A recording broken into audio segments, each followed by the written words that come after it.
Hello hi friends, welcome to Jai passion YouTube channel. நம்ம இன்றைக்கி என்ன பார்க்க போகிறோம்னா ரொம்ப டேஸ்டியான எம்மியான மோர் குழம்பு சம்மர் ஸ்பெஷல். வாங்க அந்த ரெசிபிக்குள்ளே போகலாம்.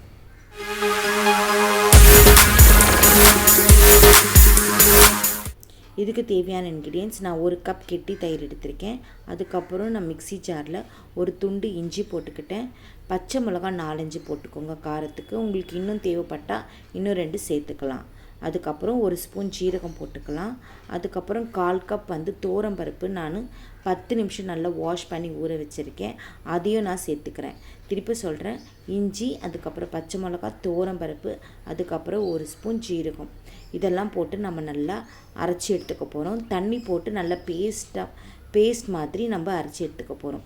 கல்லுப்பு இருந்தால் அது கூடிய போட்டுருங்க. அவ்வளோதான். இப்போ பாருங்கள், இது நல்லா பேஸ்ட்டாக அரைச்சி எடுத்துக்கோங்க.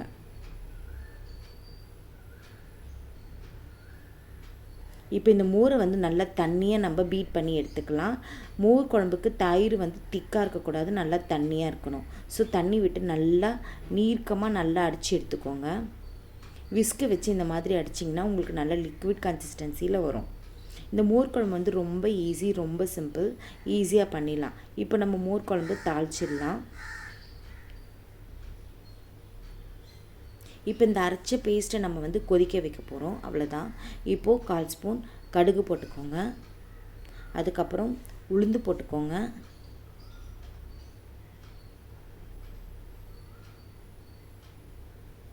இது நல்லா பொரியட்டும். அதுக்கப்புறம் வரமிளகா நம்ம சேர்த்துக்கலாம். தாளிப்பு இதுதான். அதுக்கப்புறம் நம்ம அரைச்சி வச்ச அந்த பேஸ்ட்டை நம்ம இது கூட ஆட் பண்ண போகிறோம். அந்த பேஸ்ட் மட்டும்தான் கொதிக்கணும். தயிர் ஜஸ்ட்டு ஊற்றிட்டு நம்ம ஆஃப் பண்ண போகிறோம். அதுக்கப்புறம் கறிவேப்பிலை கொஞ்சம் போட்டுக்கோங்க. அது நல்ல ஃப்ளேவர் உங்களுக்கு கிடைக்கும். கொஞ்சம் பெருங்காயம் போட்டுக்கோங்க. இப்போ இதெல்லாம் நல்லா சாட்டே பண்ணிக்கோங்க. இப்போ மோர் குழம்பு நம்ம தாளிச்சாச்சு. இப்போ நம்ம அந்த அரைச்ச பேஸ்ட்டை கொதிக்க வைக்க போகிறோம். நம்ம துவரம்பருப்பு ஜீரகம்லாம் போட்டிருக்கோம் இல்லைங்களா, அந்த பச்சை வாசனை போகிற அளவுக்கு நம்ம இது கொதிக்க போகிறோம். இது ஒரு 10 நிமிஷம் கொதிச்சா போதும். சிம்லேயே வச்சுருங்க. மோர் குழம்பு ரொம்ப சிம்பிள், ரொம்ப ஈஸியாக பண்ணிடலாம். யார் வேணால் பண்ணலாம். ரொம்ப டேஸ்ட்டாக இருக்கும். சிம்பிள் இன்க்ரீடியன்ஸ் தான், ஆனால் டேஸ்ட் அவ்வளோ அல்டிமேட்டாக இருக்கும். இதில் உளுந்து வடை கூட நீங்கள் நல்லா சுட்டுட்டு இதில் போட்டிங்கன்னா அவ்வளோ டேஸ்ட்டாக இருக்கும். அதில் ஊற நம்ம சாப்பிடும் போது அவ்வளோ டேஸ்டியாக இருக்கும். இந்த மோர் குழம்பு இதே மெத்தடில் நீங்களும் ட்ரை பண்ணி பாருங்கள். கண்டிப்பாக சூப்பராக இருக்கும். இப்போ இதில் ஒரு சிட்டிகை மஞ்சத்தூள் போட்டுக்கோங்க.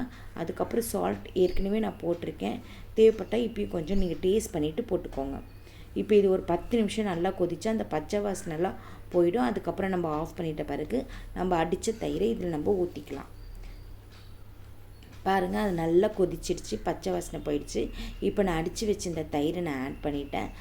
இப்போ ஸ்டவ்வை சுவிட்ச் ஆஃப் பண்ணிவிடுங்க. தயிரை ஊற்றிட்ட பிறகு கொதிக்கக்கூடாது.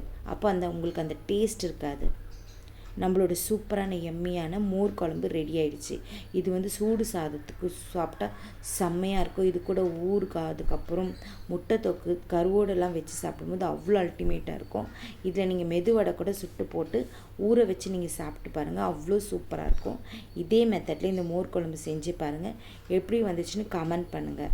அப்புறம் எங்கள் சேனலை பிடிச்சிருந்தால் சப்ஸ்கிரைப் பண்ணுங்கள், ஷேர் பண்ணுங்கள், லைக் பண்ணுங்கள் அண்ட் சப்போர்ட் பண்ணுங்கள்.